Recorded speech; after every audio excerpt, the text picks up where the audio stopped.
A partir de este momento comienza la sección editorial de Platica con Ángel correspondiente al viernes 7 de junio del año 2024.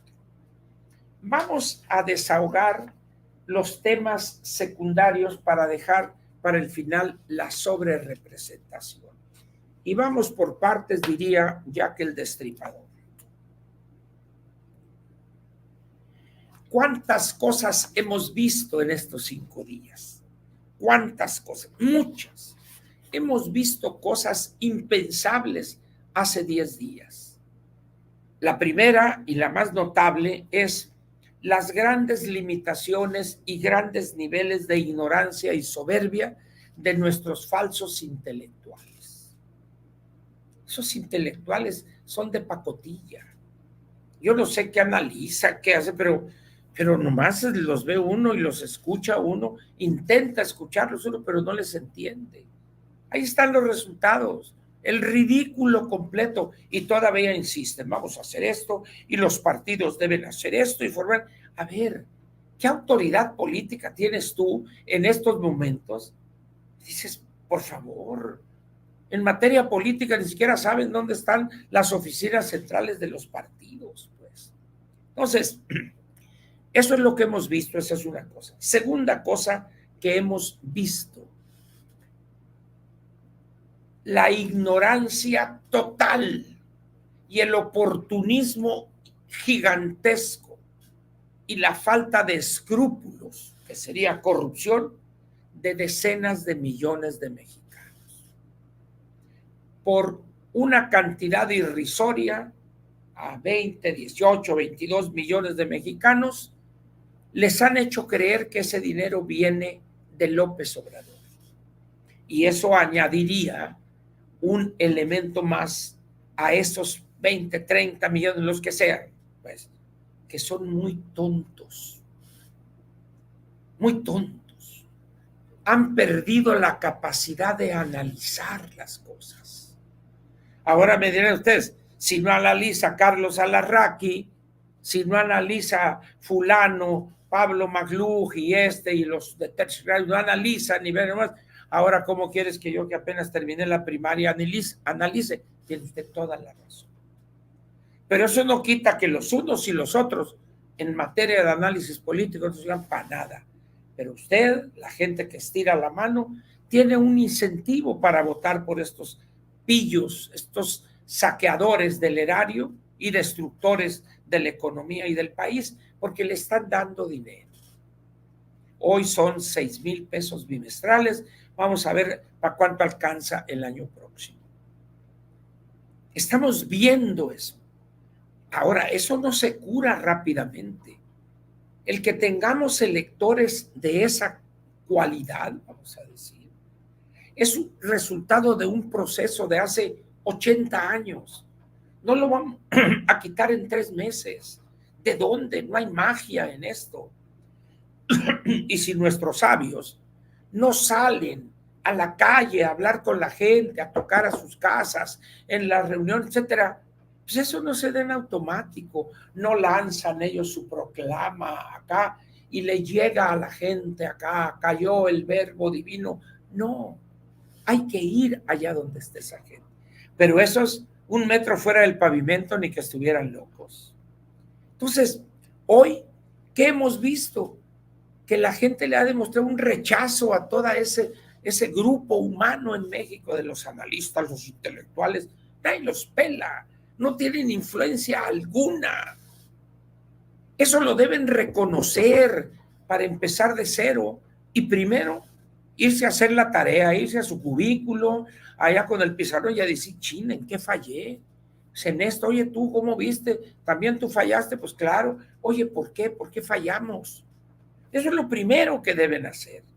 Autocríticamente deben analizar y llegar a la conclusión, ¿sabes qué? Esto no es lo mío. Lo mío es el paper, lo mío es el libro, acá y esto y lo otro. Libros que son una porquería, que venden 200 ejemplares y regalan 300. Sí, y van a ver ustedes la cantidad de libros que algunos de esos grandes van a escribir en los próximos meses.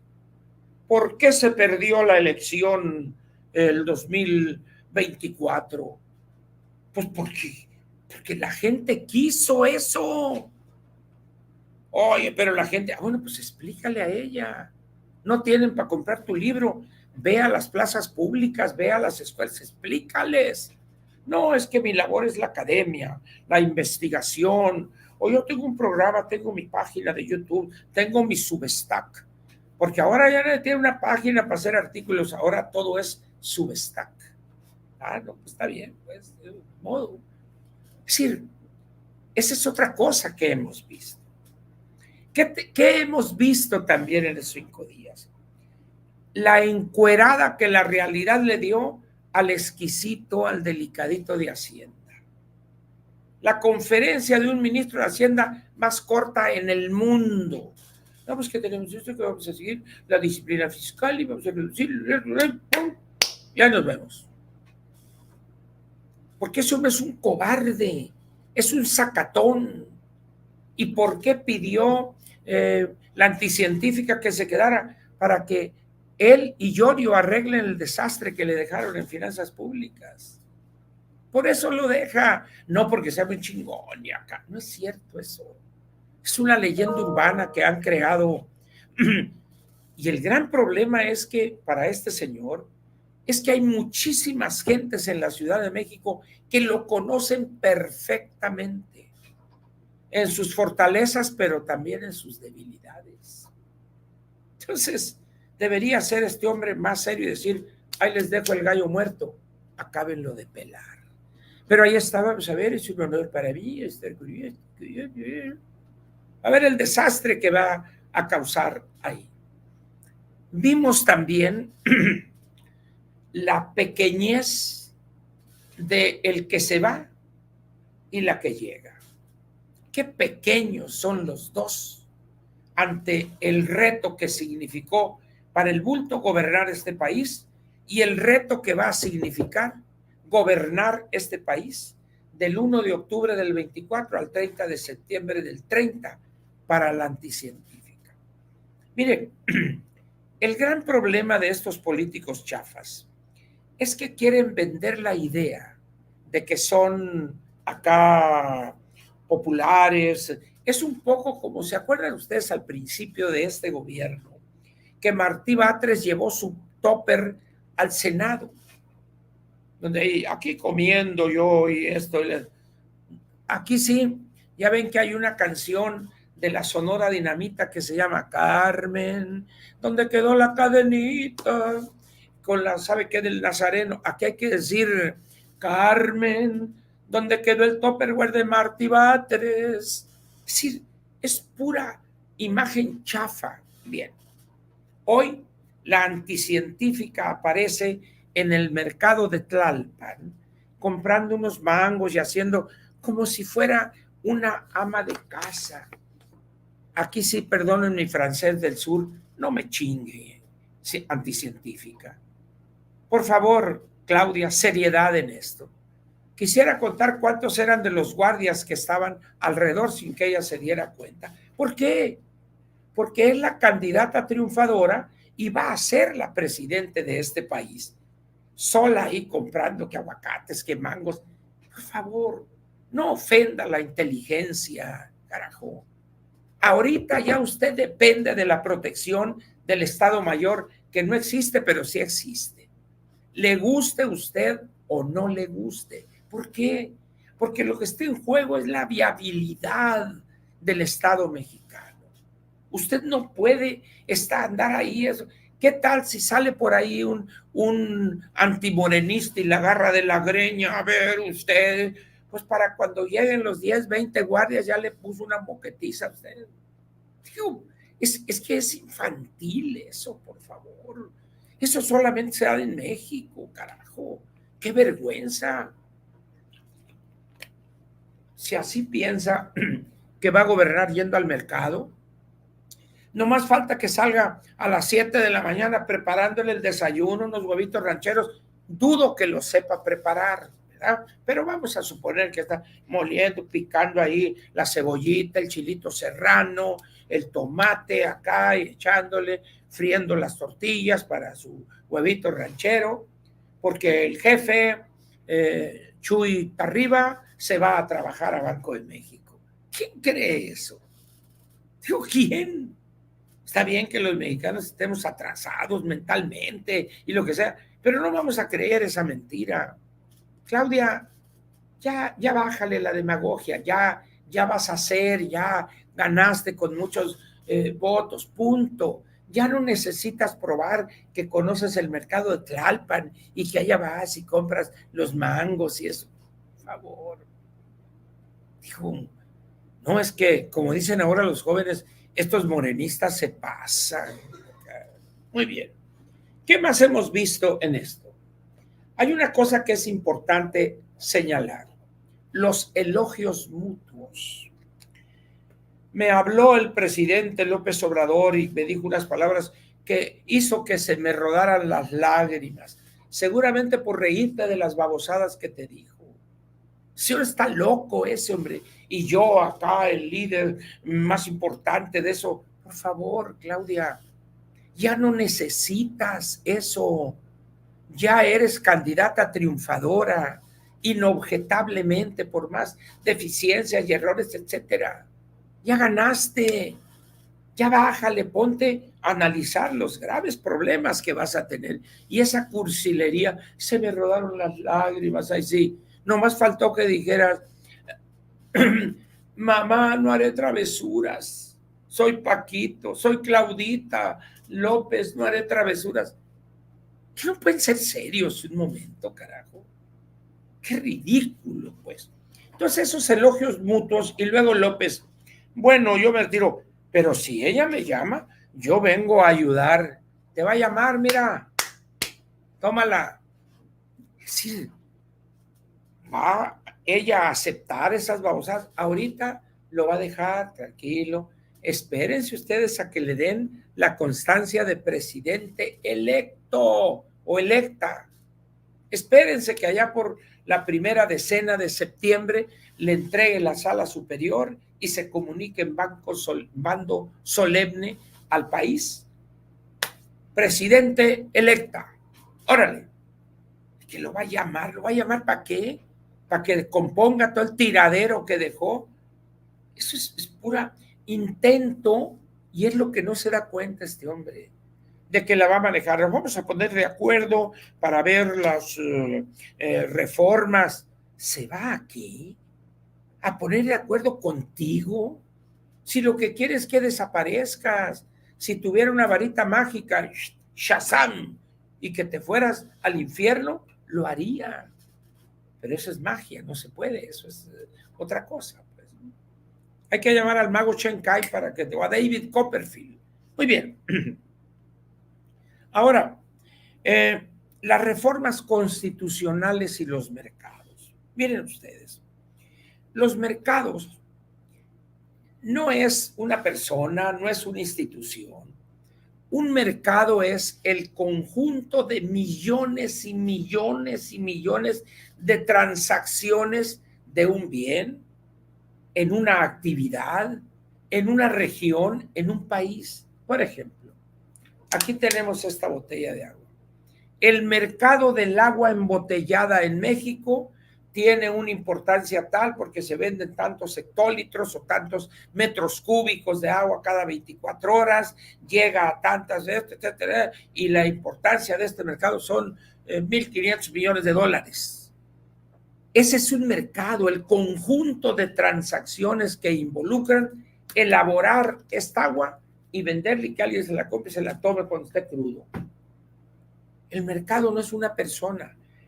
Por esa razón, los mercados tienen cierta capacidad, pero no ellos como tales, sino quien toma las decisiones. Voy a dar un ejemplo muy sencillo.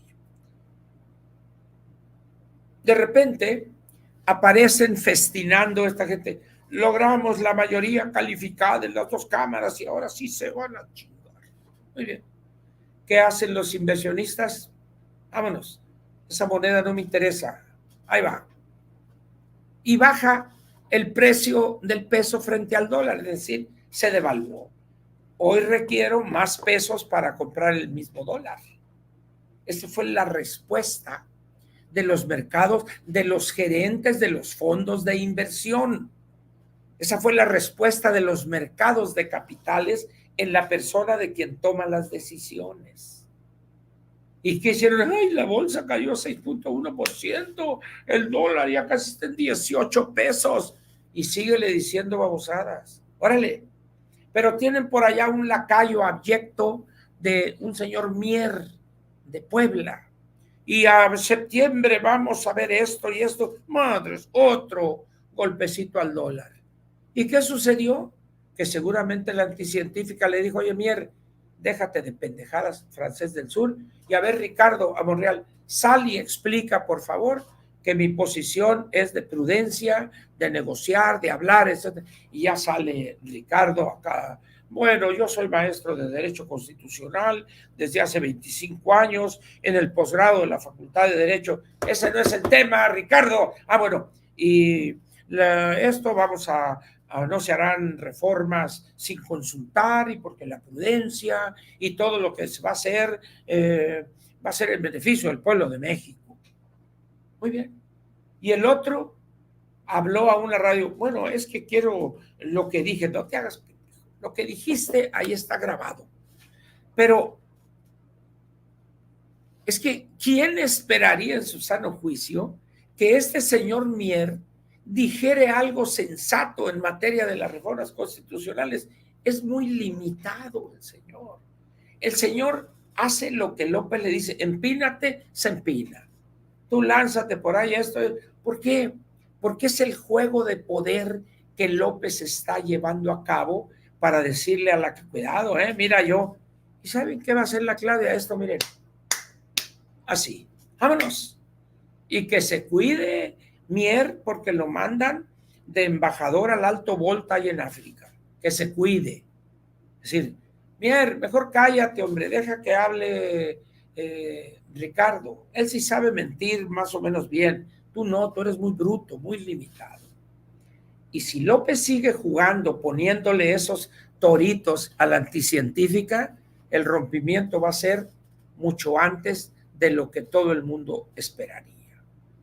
En esas condiciones, pues, las reformas constitucionales de las 20, aquellas 18, quién sabe cuándo se discutirían, no aprobarían, aun cuando tuviera Morena y los suyos las cifras o los números necesarios para modificar la Constitución. ¿Por qué? Porque no es un problema de números, es un problema de los efectos que tendría en los mercados esas medidas. Eso es lo que no entienden personas como Mier, esta señora, la que se peleó con Ricardo Salinas, el de TV Azteca, una señora robusta. ¿Qué van a entender ellos de esto? Nada. Pero les dicen brinca y brinca, ya les va su cacahuate. Ese es el problema, pues. No la vulgarización, la idiotización del equipo que llegó con López a la Cámara de Senadores, a la Cámara de Diputados y al gabinete. Inexpertos, incapaces, ahí están los resultados. Y Mier es un claro ejemplo de esa ignorancia.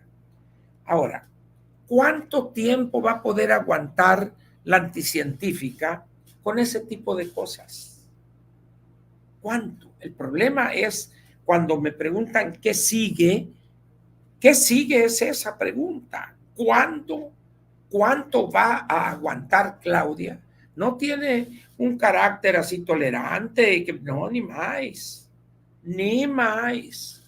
Al primer coraje que eso y pum, vale, y vámonos.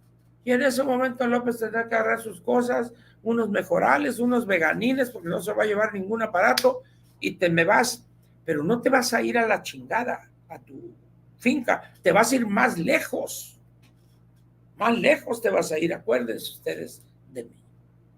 Ese es el tema ahorita. ¿Cuánto tiempo va a aguantar y cuánto tiempo más va a estar López? Bueno, yo vendré, pero si me pide ayuda, ¿Qué está diciendo ahí subliminalmente? Yo la puse a esta muchacha, pero necesita mi ayuda, ¿eh? Es inexperta y es medio tonta, ¿verdad? Pero aquí estoy yo para ayudarla. Ese es el mensaje que está enviando. ¿Quién lo cree? Nadie, ni él mismo. Pero piensa que su fuerza le aguanta para eso. No le aguanta ya. A partir del domingo a las 8:10 de la noche, López empezó a, como dice la canción, cuando su estrella dejó de brillar. Ya hay otro sol rojo en el horizonte. Ya son otros los problemas. Van a ser otros los interlocutores. Entonces va a llegar el momento que López se va a quedar solo con el bañador de los gatos, ahí le va a estar haciendo chistes y maromas y eso es el único que le va a quedar, porque los otros van a correr a cuadrarse ante la anticientífica. Acuérdense ustedes de mí. Muy bien, vamos ahora al tema de la sobrerepresentación. Vamos a ver. Primero, lo primero. Les pido por favor que en YouTube copien esta dirección. Aquí la dejo, ¿se ve claro? Sí, aquí está esta dirección. Cópienla, por favor. ¿A dónde los va a llevar esta dirección? Luis Farías Mackey, buen amigo y le gira la tatema, la neurona, acaba de sacar este video donde hace una explicación histórico-jurídica detallada, completa y además profunda del papel de la sobrerepresentación en materia electoral, por supuesto, en México. Les recomiendo sinceramente, otra vez, que copien esto, por favor. Cópienlo y escuchen con detenimiento, no una, varias veces ese video. Ahí está una excelente explicación, excelente, de la figura de la sobrerepresentación. Da ejemplos concretos de cuándo, por qué es el 8%, muy interesante. Ahí pocos podrían dar una explicación como esa que tiene ahí Luis Farías, a quien le mando un fuerte abrazo y agradecido por esta colaboración. Ahí está ya la... Ahora bien, la sobrerepresentación, como su nombre lo indica, es tener algo más allá de lo que te corresponde. Como subrepresentación sería tener una representación menor a la que te corresponde. El problema de la sobre y subrepresentación no es un problema nuevo en la política mexicana. Antes de que se creara el IFE, ya había problemas o al menos ya se planteaba eso. Casos de representación ha habido antes y durante y ahora, y los va a seguir habiendo. ¿Por qué? Porque lo que está mal es la parte de fondo. Eso es lo que está mal. Pero no nos vamos a atrever a corregirlo, así es que vayamos pues a lo que dice el título 3, capítulo 1 de la Constitución. El capítulo 1 se llama de la división de poderes, el capítulo 2 de ese título se llama del poder legislativo y la primera sección de ese capítulo, de ese título, tiene que ver con la elección e instalación del Congreso. Muy bien, vamos a ver. Dice así, artículo 52. La Cámara de Diputados estará integrada por 300 diputadas y diputados electos según el principio de votación mayoritaria relativa. mediante el sistema de distritos electorales uninominales, así como por 200 diputadas y diputados que serán electos según el principio de representación proporcional mediante el sistema de listas regionales votadas en circunscripciones plurinominales. En cristiano, no en transubstanciación de Pablo McLuhan. El país se divide geográficamente para buscar equilibrio entre los ciudadanos en cada una de esas 5 circunscripciones. En algunos casos hay 6 o 7 estados, en otros habrá 3 o 4 estados, pueden revisar la lista, ahí pongan ustedes cuáles son las 5 circunscripciones y ahí va a ser. Muy bien. Son 200 diputados plurinominales a los cuales se les suman los 300 de mayoría relativa, es decir, donde vota la persona por este o aquel candidato, suman los 500 diputados. Muy bien. Este artículo, el artículo 52, se reformó primeramente en el 2028, luego en el 42, luego en el 51, luego en el 60, luego en el 72, luego en el 74, luego en el 77, luego en el 86 y más reciente en el 2019. Muy bien. Artículo 53. La demarcación territorial de los 300 distritos uninominales será la que resulte de dividir la población total del país entre los distritos señalados. La distribución de los distritos uninominales entre las entidades federativas se hará teniendo en cuenta el último censo general de población, sin que en ningún caso la representación de una entidad federativa puede ser menor de 2 diputados o diputadas de mayoría. Bien. Para la elección de 200 diputados y diputadas, según el principio de representación proporcional y el sistema de listas regionales, la constituirán 5 circunscripciones electorales plurinominales en el país, conformadas de acuerdo con el principio de paridad. Hombre, mujer, hombre, mujer, hombre, mujer, hombre, mujer, o mujer, hombre, mujer, hombre. 40. 40 por 5 son 200. Muy bien. Y encabezadas alternadamente entre mujeres y hombres de cada periodo electivo. La ley determinará la forma de establecer la demarcación territorial de estas circunscripciones. Punto. Aquí viene lo bueno. Artículo 54.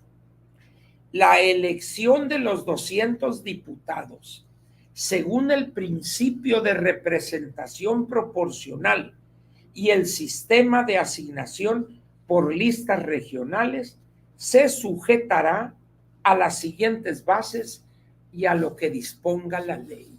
Es decir, no se trata de lo que quiera Morena o lo que quiera Ciro Murayama o lo que quiera Ángel Verdugo, sino a lo que establezca, lo que plantee la ley y que el Consejo General del INE, analizando la ley y viendo los números definitivos, emitirá su dictamen.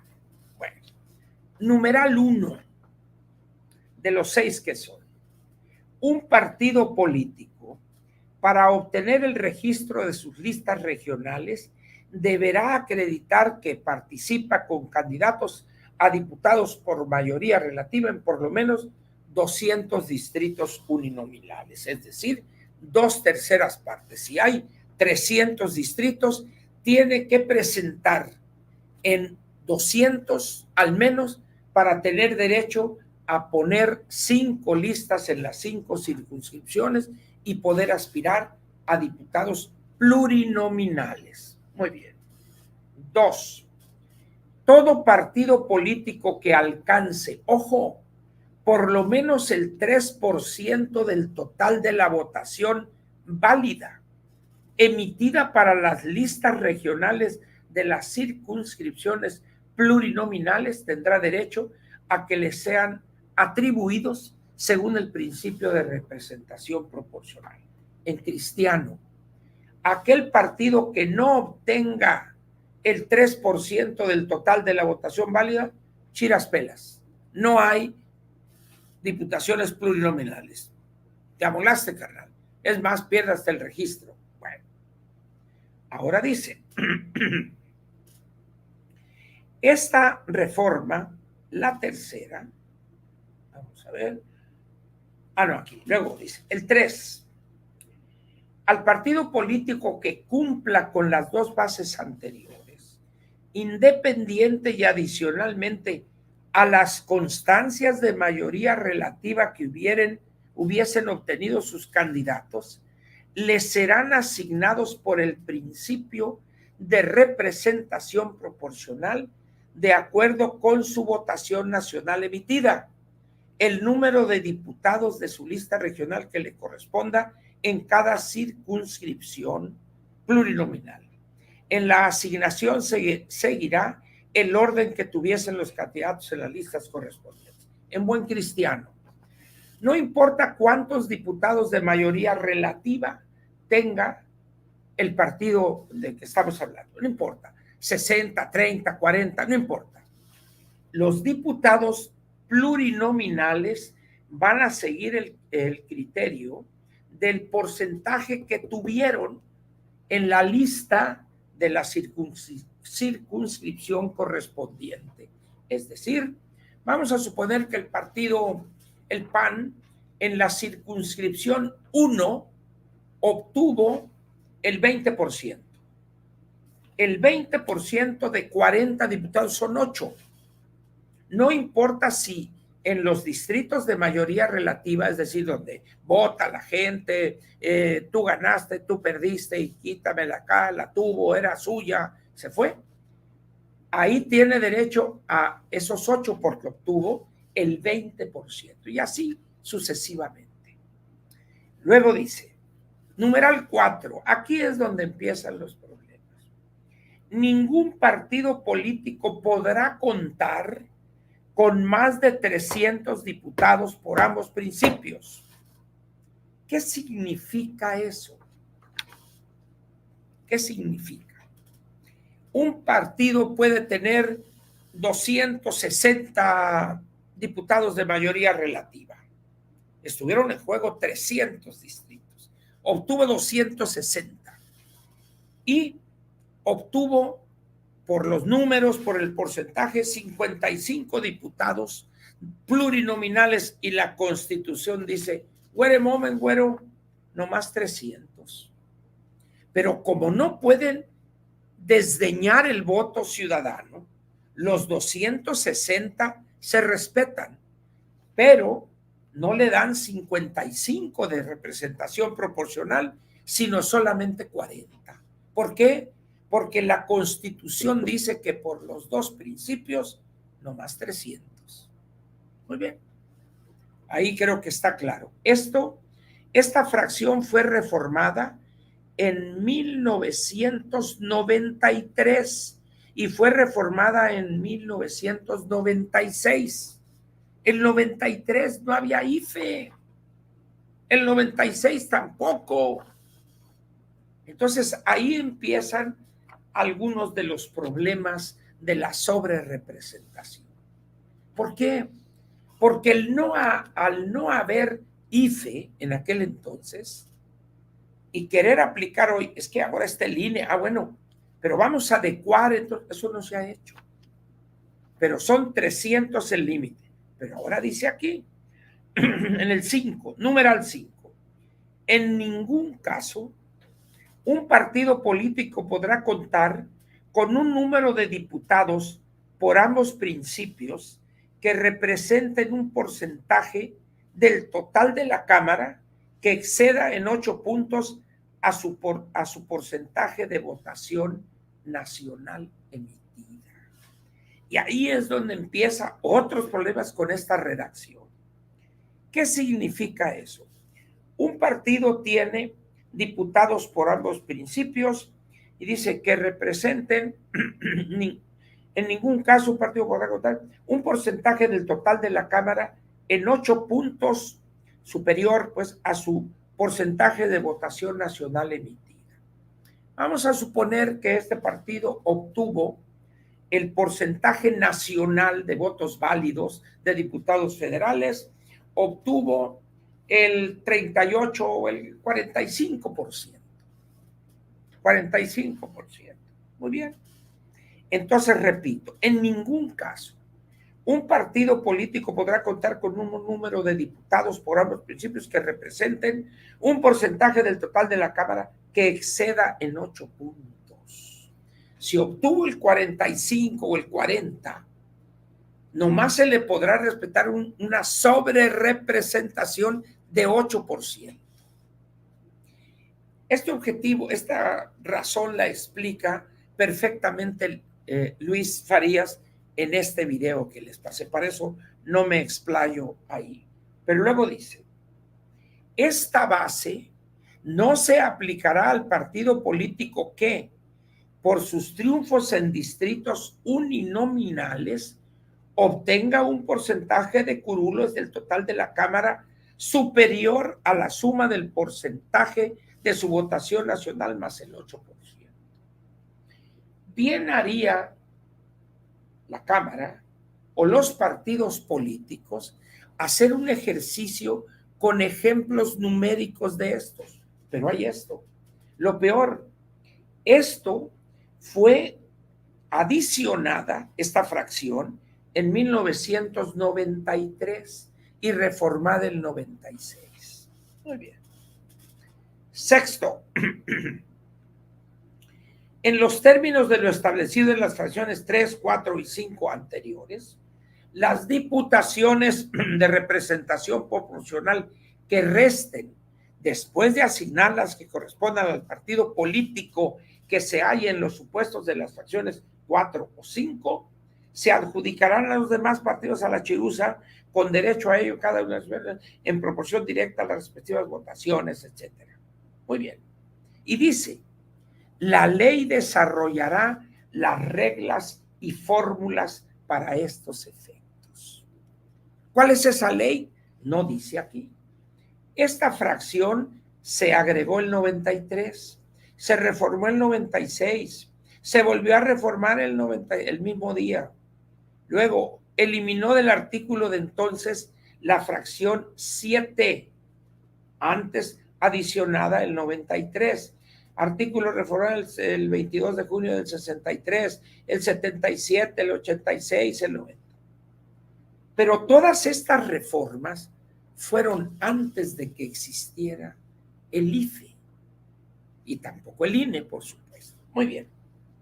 En esas condiciones que tenemos, en primer lugar, la redacción es confusa. Pero hay un elemento aquí que debe sorprendernos ante lo que estamos viviendo aquí, y otra vez Luis lo expresa perfectamente en su video. Aquí se habla solo de partidos políticos, no se habla de alianzas, no se habla de coaliciones. En esas condiciones, pues, ¿qué dicen los de Morena y sus bandidos, sus cómplices? A ver, momento. La Constitución dice que cada partido, lo cual es cierto, habla de partidos. En estos 6 numerales se habla de partidos, no de coaliciones. Antes se tomaba la coalición como un partido único, pero ya no. En estas modificaciones ya no, son partidos. Muy bien. Morena dice, a ver, yo tengo esto y tengo el derecho al 8%, así es que cáele, carnal. Y luego el Verde, pues yo también tengo derecho al 8%, y yo también diría el Partido del Trabajo. Y dice, ¿será posible eso? Tendríamos que esperar a ver cuántos diputados de mayoría relativa obtuvo Morena, obtuvo el PT, obtuvo el Verde, para ver la base de aquel porcentaje. Porque entonces al hacer el cálculo, decir, oye, ¿qué pasó aquí? Me faltan diputados. Es decir, por esa razón, y en esta redacción, donde los legisladores no se han atrevido a reformar esto para hacerlo perfectamente claro. La variación más reciente es del 96, hace ya casi 30 años. Por eso la discusión que vamos a atestiguar allá a fines de agosto va a ser de pronóstico reservado. Porque parece que hay ahí la intención de decir, bueno, va a ser a criterio del Consejo General, respetando lo que plantea la Constitución, ¿no? Aquí la Constitución no habla de a criterio de, nomás que la autoridad lo va a repartir. ¿Cómo? Pues ojalá y se pongan de acuerdo y no sea una discusión interminable. ¿Y por qué esto es así bizarro, confuso? ¿Cómo es posible que algo que se planteó desde el 93 y luego se cambió el 90 y luego el 96, 30 años después tengamos una confusión tremenda en esta materia?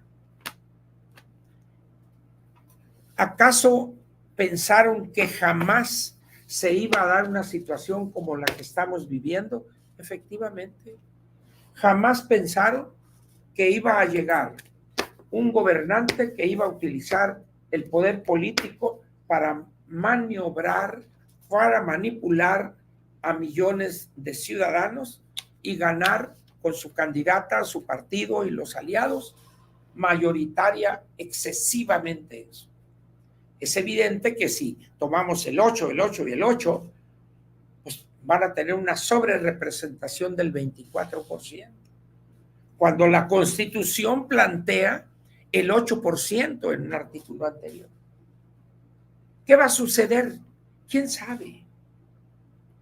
Por eso digo y lo repito, señores, hay que esperar a que la Sala Superior resuelva todas las reclamaciones, todas las querellas, para que le informe al INE, estos son los números definitivos.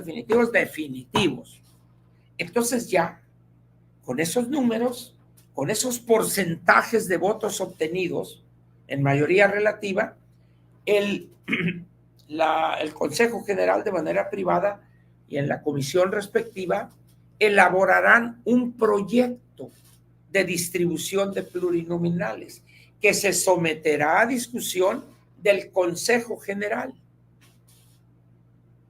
No olvidemos que los partidos tienen voz en el Consejo General, pero no votan. No votan, nomás dicen sus babosadas. Entonces, repito, vamos a esperar. Ahorita lo que importa es realizar los conteos de manera que quede perfectamente establecido qué pasó en cuanto a números se refiere y porcentajes, y pasar eso a cada partido para que con las actas que tienen, para con las firmas de conformidad o inconformidad, ellos digan, a ver, aquí me rasuraste esto y presento mi querella y estos son mis argumentos jurídicos ante la Sala Superior. Perfecto. Una vez que la Sala Superior resuelva en definitiva eso, entonces regresamos. INE, ahí te ve esta papita caliente, que ni McDonald's las sirve tan calientitas, estas papas, y ahí te va. Y en ese momento vamos a ver qué sucede con esos 11 consejeros. Ahora bien, hay 2 consejeros que se adelantaron y emitieron una opinión en torno al número de diputados de 1 o 2 partidos. Eso es un error. Los señores no tienen esa facultad, sobre todo cuando ni siquiera se tienen los números definitivos. Ahí puede haber un problema porque alguien de los consejeros podría cuestionar esa conducta y recusarlos para que se abstengan y decir, señores, yo ya emití una opinión y ya estoy en falta y ahí se ven. Entonces, en vez de 11 serían 9. Eso es lo que vamos a ver. ¿Qué queda de esto? En primer lugar, la sobrerepresentación es un problema complicado, es un problema caduco, y los 5 numerales o los 6 que regulan eso datan, en el mejor de los casos, de 1996. Dices, pero la mayor parte datan del 93 y antes hubo cambios del 90. Eso también lo explica Luis perfectamente. Yo le pediría, pues, que lea esta parte del artículo 54. Está en la página 61 y 62 del ejemplar de la Constitución que tiene la Cámara de Diputados. Y ahí viene esto que le leí, ahí viene. Trate de entenderlo. No se esfuerce mucho, es para gente muy especializada. Yo no lo soy, entonces por eso le echo un poco la carga a Luis, que hizo una explicación profunda, quizá con un alto contenido de juridicidad, es decir, pero le va a abrir los ojos, espero. Esto es lo que les quería decir yo de la sobrerepresentación. No se adelanten, por favor. Esto es una cosa que todavía falta para que los conteos se realicen en los distritos electorales. Ya se hizo el de presidencia, faltan no sé cuánto se logre hoy de diputados y de senadores. Y a partir de ahí los partidos elaborarán sus quejas, sus reclamaciones, etcétera, y luego entrará en acción la Sala Superior del Poder Judicial de la Federación.